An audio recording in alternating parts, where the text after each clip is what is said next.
Welcome to Spirit Outspoken, the podcast for Christians who are ready to explore the deeper side of faith. We believe God's truth is bigger than what we've been taught, and that real spirituality isn't something to fear, it's something to discover. Each week, we open the space to explore miracles, energy, healing, consciousness, and divine science, all through the lens of a God who loves us and a faith that's still unfolding. Whether you're deconstructing, rebuilding, or just feeling spiritually stuck, this is your place to reconnect with wonder, deepen your walk, and let the Spirit speak.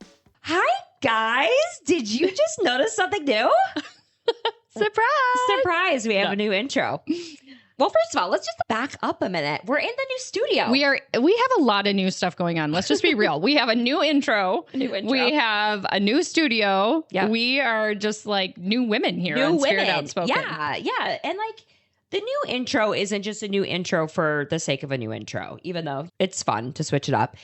It's really been more about like you and I realizing that we have a really unique point of view. Yes. What's cool is that we're not doing like a hard pivot from what we've set out to do and what we've been doing. We just have more clarity.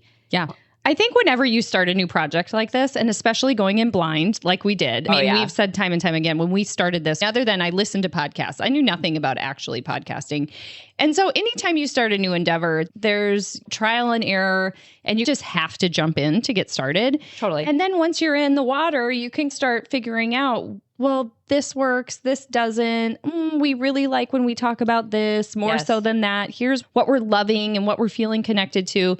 So we've been doing a little bit of that tinkering and learning as we go. And we have decided to refocus, if you will, or maybe redefine or define more clearly for the first time, actually, what our unique perspective is. So do you want to share about what we reached? Yeah. As we've had different conversations with different healers or different spiritual guides or anybody that's really been involved in our business and helping us either mentor us or whatever, have consistently said, you guys are the bridge.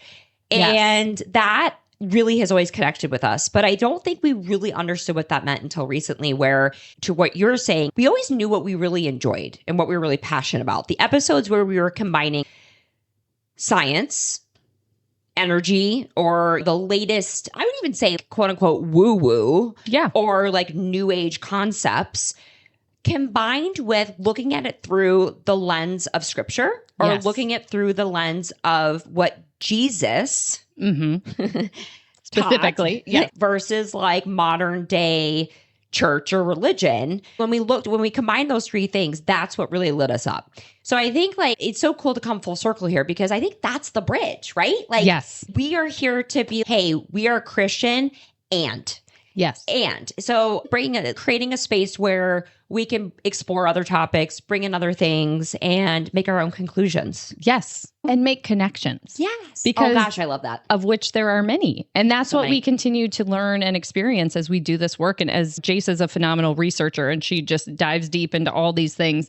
And the more we do that, the more it just reaffirms what we already believe to be true. Yes. And I think that's huge and has been a big revelation for me too, is this is all supporting back to a lot of my original beliefs and what I was brought up with.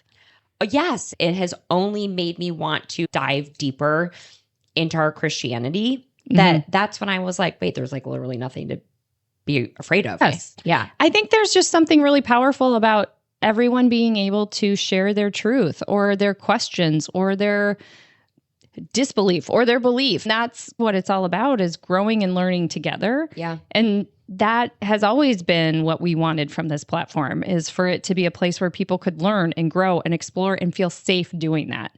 And I agree. I was afraid to say it almost because I was afraid of being told, you're going quite honestly, from other Christians, that I'm going to hell. I mean, that was my biggest fear, and I'm not a pastor. I haven't been trained. So I was a little bit gun shy about imposter syndrome almost. Yeah, totally. Yeah.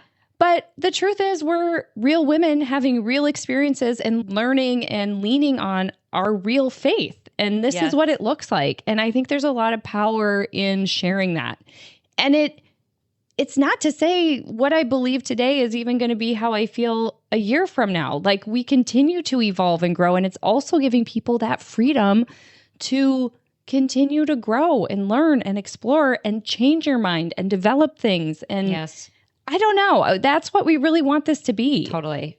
Yeah. And in our intro, we said a very specific word. If you're deconstructing your faith. Yes. And I think like that word is really interesting because I think without realizing it, at least for me personally, that is sort of the journey that I've been on. Yes. I would say, and I'm even afraid to say this out loud right now. I would say like even a year ago, I didn't like how it felt when I said I am a Christian. Mm-hmm. Because a lot of the political ties to what's going on around that, I personally don't align with that. So it almost felt like a scarlet letter in a weird way. I think there's a lot of people who share that, including myself. Okay. Because that makes me feel better. Because I was like, I'm even scared to say this to you right now. I was like, are we still friends? No, I think because of...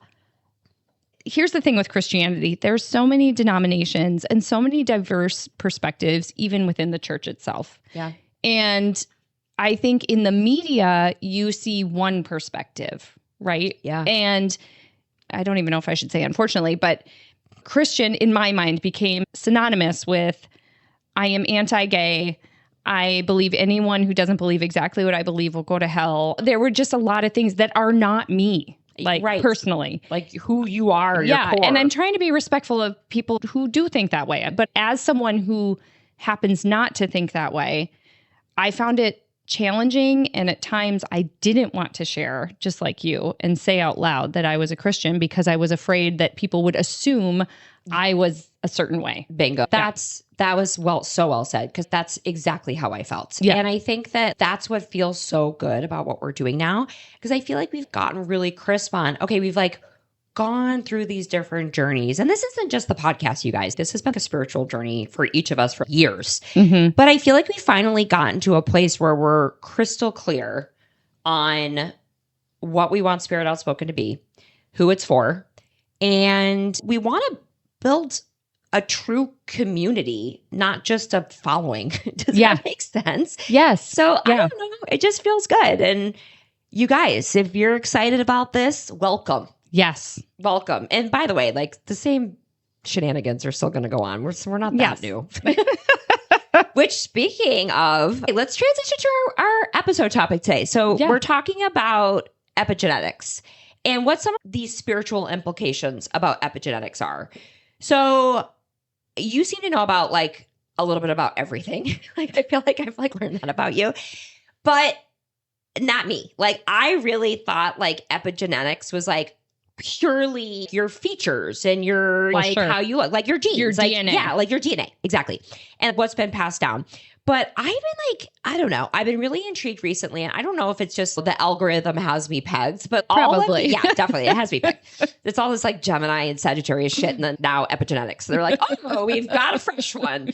So doing a lot of soul searching myself too around things that I recently, like spirituality for me has been a lot about like manifestation and building the life of my dreams. And of course, with Roman's diagnosis, health, healing. But I also had this epiphany not too long ago that I really want to make sure that I am helping my children be the fullest expression of themselves. Yeah. And with 3 very different personalities, very different needs, this has been like the number one challenge I think I've ever taken on. And like, I know you feel the same way. Like as a mom, as a parent, there's the weight of responsibility is there. Absolutely. Yeah.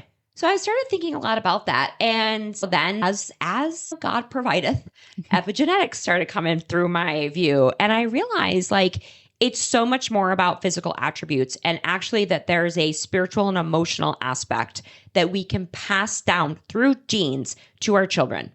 And this isn't like hypothetical, you guys. And we'll link the study in the podcast notes. But there was a study done with children of Holocaust survivors. And obviously, like, this is extreme. Like the trauma, the pain, like everything that those individuals went through was probably like the most extreme trauma that you could possibly have. Mm-hmm. Their children who did not go through that, right, but were birthed from these individuals, had gene markers that would point to higher cortisol levels. So basically, they were predisposed to have higher levels of stress simply because of what their parents went through. So they physically were not there. Yes. But they were in a way. Yeah. So then I was like, oh my God. So fascinating. It's fascinating. Yeah. Then you and I started talking like, what does this really mean? Things that are passed down. And there was a scripture that I remembered was the sins of the father are passed down 3 and 4 generations. And that was related to the sin of worshiping idols. Mm-hmm. Right? But it does insinuate that our experience as individuals, the decisions that we make now, absolutely do get passed down. Yeah. So I don't know. Well, you even think about families. I think about whether it's abuse in family, whether it's alcoholism in families. There's a lot of things that do tend to carry on generationally in families. Absolutely. And how much of that is environment and how much now are we learning could potentially be a genetic connection? 100%. Like how, and I don't know if people would feel this way, and I'm not like letting people off the hook, but how freeing would it be to be like, wait, there's an explanation for why I make some of the decisions that I make, or why I have certain triggers that I have, or why, and like we've talked about this too, the concept of past lives. Right? Yeah. We've been told that you and I have had past lives of being like, you are to be looked at and not heard. You are wives of powerful husbands. And like the looked at thing, like I actually agree with. I feel like everyone should look at me, says Jason. Yeah, no, but I love it. I love it. It was. Remember when we talked about Jason's overactive solar plexus? Now we're seeing it. I can't hide it. Right. I love it. But like we both have talked about like this very strong reaction. If somebody like either tries to say we said something we didn't say, misrepresents our words, or just is sort of like, shh, I will crawl across the table and smack somebody. That came from somewhere. Yes. Right? Yeah. So like that could be ancestral stuff, like things that have been passed down from other generations where many women weren't allowed to speak. And now I'm in a time and place where I can, but I still have those wounds. Yeah. Absolutely. So Jace, I love where we're going right now. I love all the things that we've talked about. But should we back up and tell people exactly what epigenetics is? I feel like that would be a good idea. I feel like all I said was like, I didn't know what it was. And then I went down my rabbit hole. So here we are. See, this is why we need Rachel. Teammates. We're teammates. Rachel's got to bring us back to earth. Okay. So what is epigenetics? Truth. So my understanding, and you correct me because you went down the rabbit hole on this, but I learned just enough. Like you said, I know a little bit about a lot, whereas like Jasa really goes deep. So the little bit that I know about epigenetics, it's almost like, no, oh my God, I love this. Trying to think about how to explain it. So my understanding of epigenetics is it's actually how our genes express themselves. So essentially that we can have gene markers, but that those genes can either be turned on or turned off within our system, and that it doesn't have anything to do with like our actual DNA. Does that make sense? Like our yes, it does. Okay. Yeah, it just reminds me of the telomeres. Remember, we just could not get through the explanation of telomeres. It took us 45 minutes because we were laughing so hard. No, that is true. Like certain ones are turned on. Like we all have a set that we come like they come with our chromosomes and all of our that make our eyes blue or but they're turned on or off by either like environmental things, or now we're seeing like stress or like generational stuff or whatever. And I also learned that they are constantly always shifting too, like turning on and turning off. Yes. Which, you guys, I was like all the way down this episode. I was like, oh my gosh, this is so great. And a big part of this is I recently have been felt called to be like, I want to be the cycle breaker. Like I want to be, this reminds me of that beautiful piece that you did on social around what happens if one mother heals. Yeah. That's exactly tied to this. Exactly. And it was a lot of these spiritual things, this little inkling that's like bubbling up in my stomach. And I was laying in bed last night and I was like, wait, I'm not healed, but I'm healing. Right. This process didn't start until after I had children. So I was like, shit. I've missed it. And now I'm like, now I got to make my kids be the cycle breakers. But you lead us to a really good point. Mm-hmm. It's not too late. It's never too late because they are always changing, and we can always step into healing and literally change the way our genes are being expressed in our bodies. It's wild. Yeah. So let's talk about that. So we have our kids. Yep. And we're all screwed up, right? Every parent but is screwed up. I feel like having kids is what made me realize how much work I have to do on myself. Oh my gosh, that's such a good point. They have a way of revealing to you this mirror all the things. I used to think I was so patient, and then I like had children and I'm like, oh, not as patient as you thought you were, or not, you know what I mean? Like they have a way of showing us that. So I think a lot of people have children and then go, oh, I want to be the best version of myself for them. And there's a lot that I need to work on. Oh my gosh. That's how I felt. Oh, absolutely. I don't know. Think about how selfless you have to be now, right? Like it's really easy to be selfless when you have endless time for yourself or your spouse. Yeah. And then all of a sudden you're like, wait, I literally can't even sit on the couch for 2 seconds without somebody needing something. Yeah. It's a whole different world. And what do you do with that? How do you manage that? Yeah. And how do you regulate all of the things that come along with the sheer gauntlet of being a parent? Yeah. So, okay. So let's talk about that and let's tie it back to Christianity. So I really feel like the realization, to your point, of they're always changing, they're always evolving.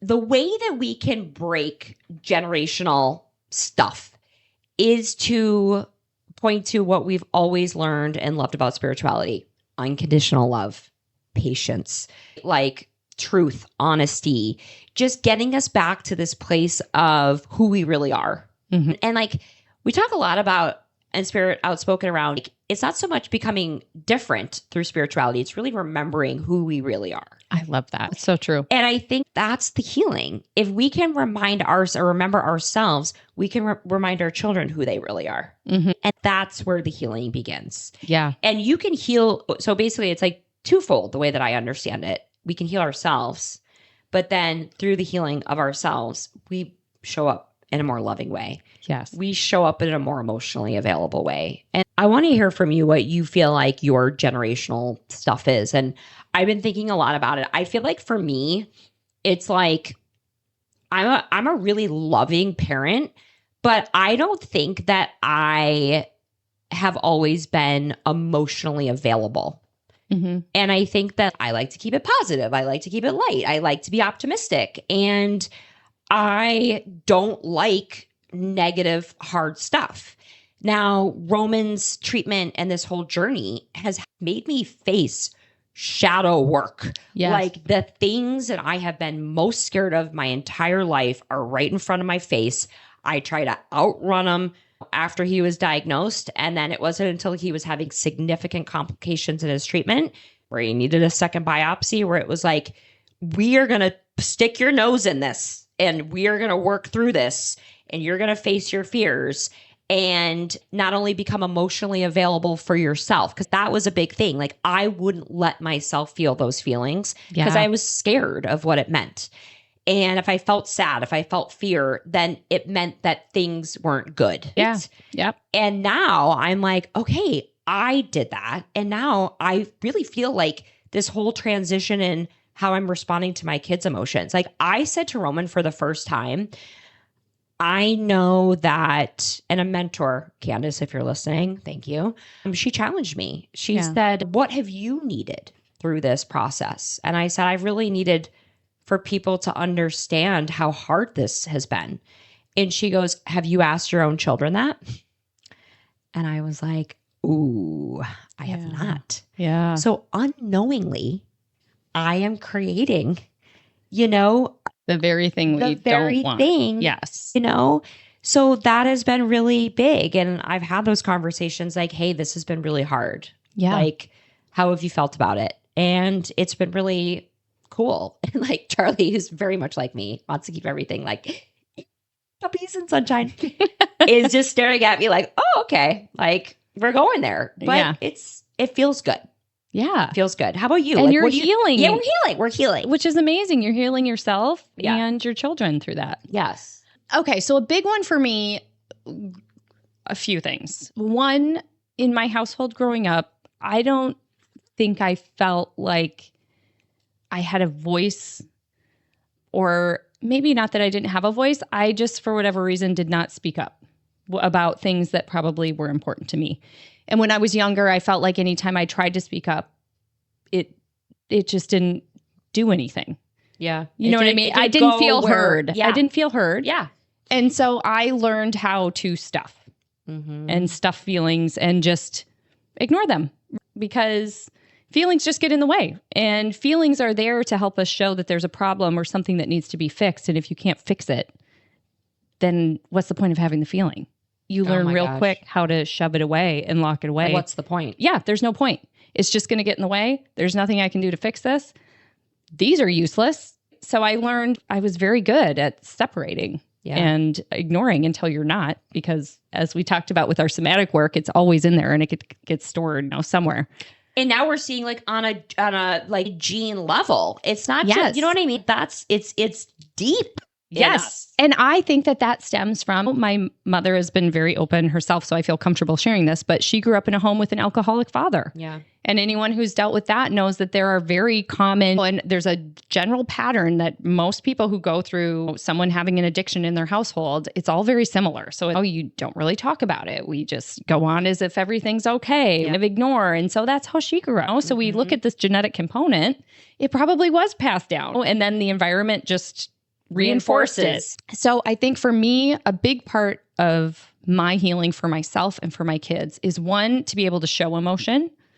I think my mom growing up too did a lot of trying to protect us. I know it came from a really good place, but I didn't see my mom angry. I didn't really see my mom cry that much. And I think she was trying to be strong for us. Yeah. But I never learned how to deal with those feelings, or I thought that there was something wrong with feeling them, right? And so I want my kids to always know that their feelings are valid and that they are heard. And I have probably sometimes swung the pendulum too far the other way, where I probably have given my kids too much of a voice. But it's just so important for me, especially because they're women, that they feel like it's okay for me to, one, have needs, to let people know what those are, and to be heard. Oh my gosh. Preach, girl. So that's what I'm working on. And I still am very much a work in progress. But I think that I'm finally, like just today, I had a really tough morning. And I actually cried on the phone with Jason. I don't let myself in the past do that with very many people other than my spouse. Yeah, I'm the same way. So I feel like it's been beautiful for me to watch myself become more vulnerable and open and just in touch with my feelings too. I'm so glad you could cry with me. Yeah. You can cry with me any day. I know, I can. You're a safe space for me, and I'm grateful for that all the time. But it is funny. It's like the people that are... I've just observed. So obviously there's been moments of like really tough things where I've gotten emotional, and certain individuals just cannot handle those deep emotions. And because it's hard to see somebody in pain, and their response will be, well, it's okay. And everything's going to be okay. And da, da, da, da. And I would get I would be like, oh, I am making them uncomfortable. Oh my God, Jade. So now I have to say everything's fine, because I don't want... Social awkwardness is like my Achilles heel. Like if there's more than a 2-second pause in conversation, I'm like, I can't handle it. So I will literally lie to somebody I'm close to, not you. Because like sometimes I would just break down randomly or whatever. And don't cry. And that is our response to people that are showing deep emotions. And I think a lot of this is society. A lot of this is and oh God, especially with men. Oh my gosh, especially with men. But like, I know, we have to normalize these normal human emotions, or our kids will never get it. They will never feel safe. So what you're saying, to show emotions, if we don't model it. Yeah. Oh, and like Roman has such a strong reaction when I'm crying. And I will just say, sometimes even mommies and daddies get sad. Mm-hmm. And when you're an adult, you're going to get sad too. Yeah. And they're watching how you work through that, how you process that. Yep. It's so important. And you just mirrored something back to me of when I've shared one of my children struggles with anxiety. And when she first started showing that, my reaction oftentimes was just what you said. You're fine. Oh, we're good. We got this. Like tap dancing around, which only makes the person feel one, more alone, and two, like it doesn't help. Like it's dismissive. Yeah, exactly. Versus now I do a lot of, as I've been coached too through this on how to parent with that. And it's acknowledging and sitting with and trying to just normalize, yep, we're having this feeling. Yeah. And that's okay. It's okay. And don't be scared of it. Yes. I know. And we can still move forward. Yes. Even though we're having this feeling, we're not going to let it stop us from living life, but we can acknowledge that, yeah, this isn't very comfortable right now, but we'll get through it. Don't you think it's so interesting that both of us, the thing that we want to break for future generations are around like emotional safety in different ways? I want to, like, you guys, I'm so curious. Spend some time. Maybe that's what the activity could be this week. Yes, spend reflecting some on time. Yes, journaling and reflecting and really thinking about. It's not just. Sometimes it's really hard to figure out what you want to heal in yourself. Mm-hmm. So I think like almost an easier way is like, what do I want for my children? Mm-hmm. Like, how do I want my children to feel? Yeah, I was going to say, and also reflecting back on in my family of origin, what didn't I like? Really think about how did I feel as a child in my home? What did I like? What did I not like? What were my pain points? What were my struggles? Because that a lot of times will show where the wounds are, both in yourself and in your family. Rach, what do you think about doing like a little generational trauma? That sounds really intense. Healing your epigenetic links up genes. Something like that. We'll workshop the title, you guys. But no, we'll post something. We'll link something around some really helpful prompts because I don't know. I'm just feeling really passionate about this. Think of the ripple effect. I've got 3 kids. Say they have 2 to 3 kids, right? Like we're talking about it just the us, just us, like what we can influence. And here's something interesting too that a healer told me. Yeah. I worked with a woman who she's so awesome. So she has Native American heritage and her great grandma and grandma, I think, were both medicine women. So very tied to ancestral ties, right, in that culture.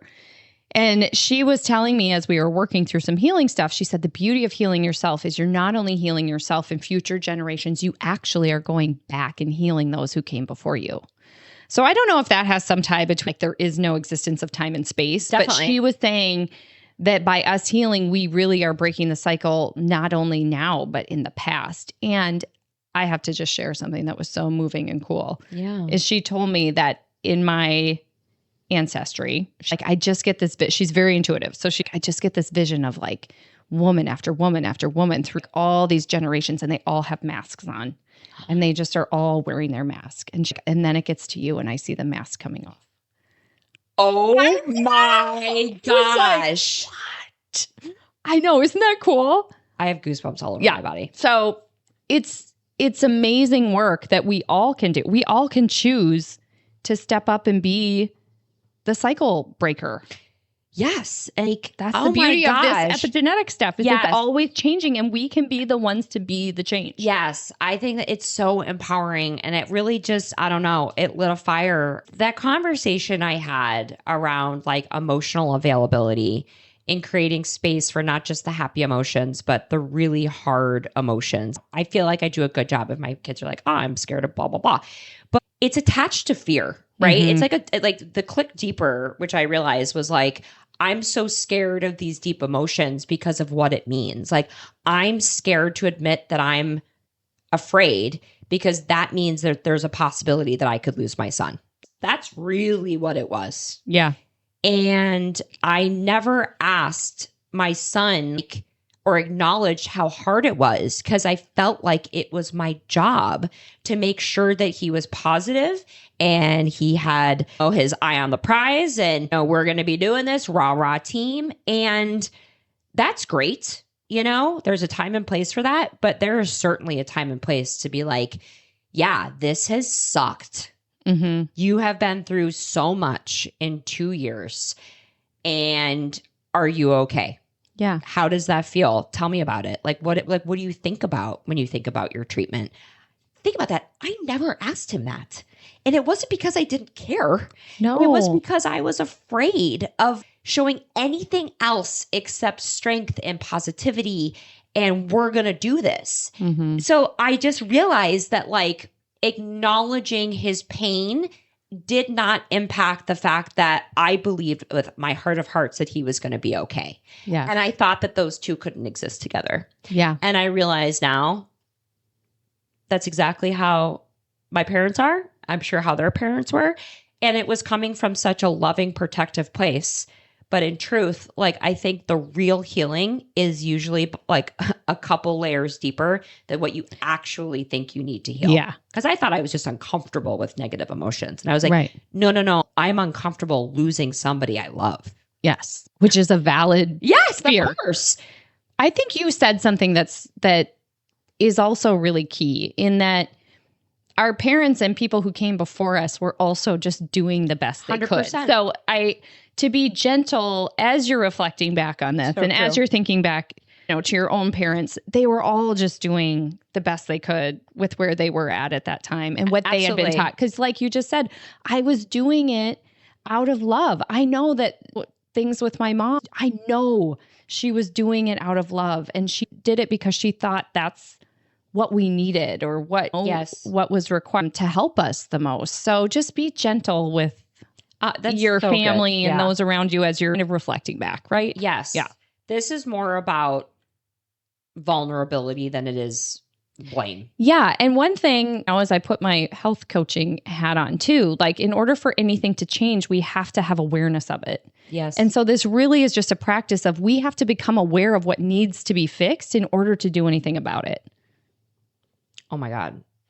Bingo. That's the thing. And half of this is that part of it, that part of the journey.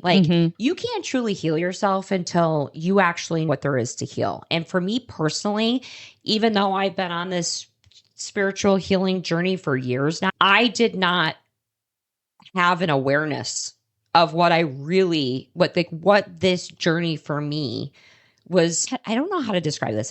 It's not that God was like, I am going to give this child a life-threatening diagnosis. It's not that. But I really believe that our entire family's journey through this has been divinely orchestrated.